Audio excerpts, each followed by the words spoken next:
Smarts. Here on the Cock with your host, Frank Horlick. An easy hour to spend if you need the change.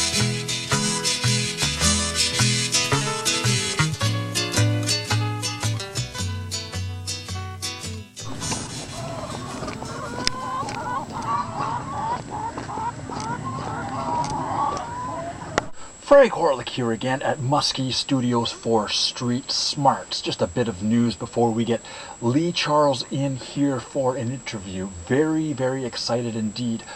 Sorry about the disguise still. There seems to be immigration issues here on the farm, so we're keeping everything under the hat. The Grownbox Boys are going on tour March 5 to April 5. So watch out for them in the UK. And the chickens once again are laying very healthy eggs here on the farm. Their hiatus seems to be over. So again, Lee Charles is coming.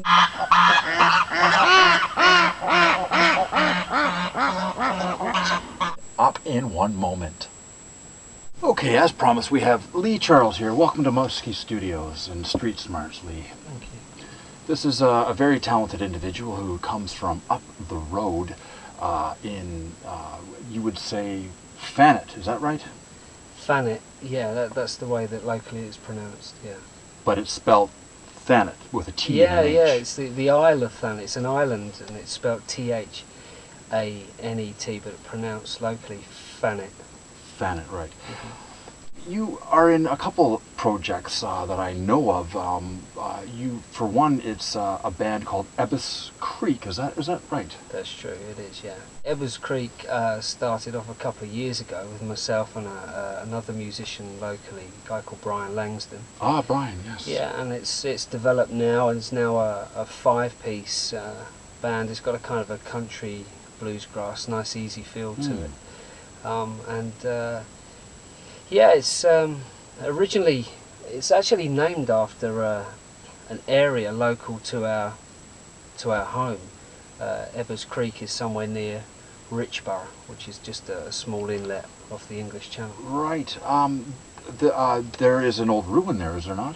There is indeed, yeah. There's Reculver Ruins, which is just down by Ebbs Creek, and the majority of people probably don't even know it's there. Ah, right. And this band, do you? I must confess, I have yet to see this band perform. We play around the area, but we also play out of the area as well at any opportunity, basically. Yeah, it's got a nice feel to it, and it's kind of changing shape. We've just introduced a percussionist, Paul Clifford, who's just joined us recently. Right. And things that have got a slightly different groove to them now, but it's all coming together really nicely. Ah, good. Well, do you have a gig coming up that you would like to plug?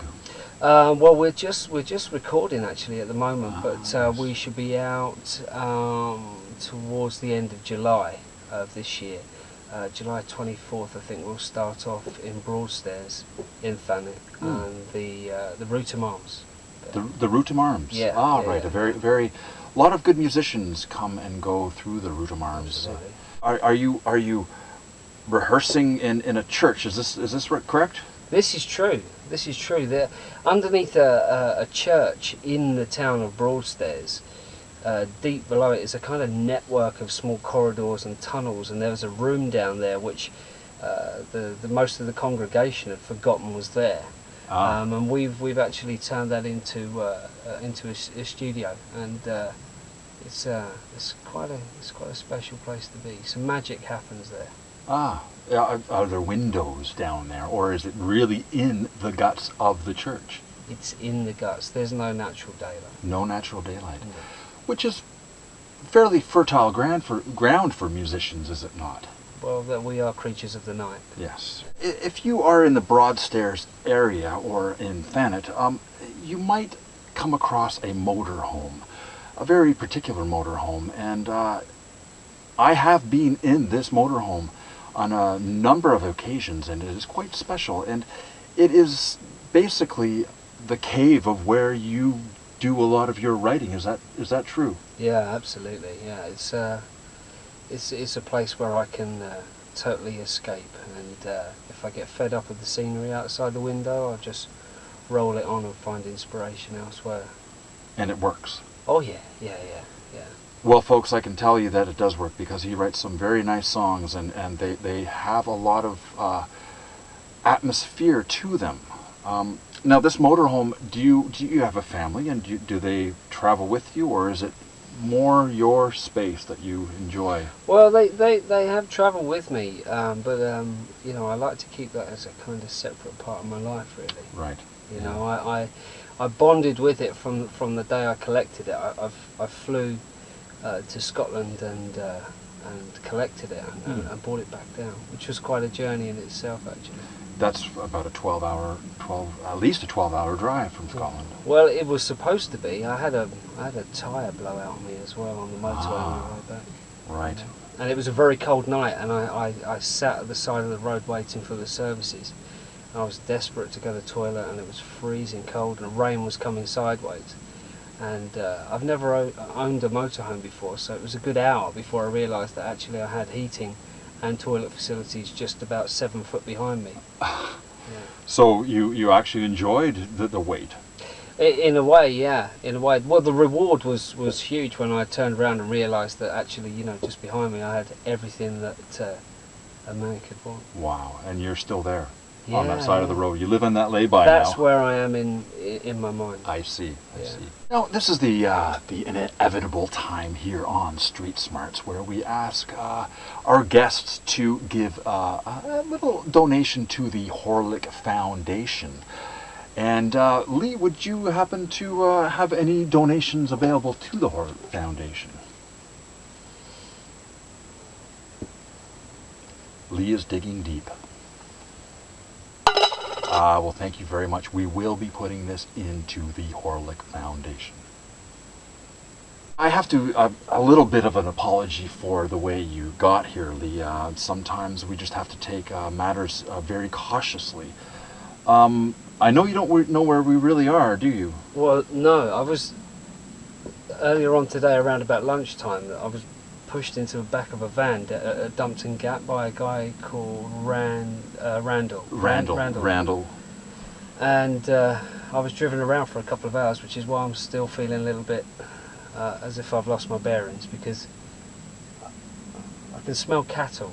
But other than that, I have absolutely no idea where I am. Well, it's interesting that you brought up cattle, because one thing that we do back home in the Beaver Valley is there's a lot of hunting that goes on there, and what you place on your clothes is doe urine, or you can use buck urine. It's basically deer urine, and I feel at home with this smell, and I have brought it over here to England. And would you be so kind to smell?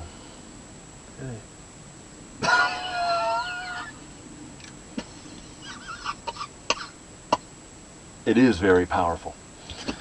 But it seems to work. It induces a rather euphoric feeling of homesickness, I guess would be the correct way to put it.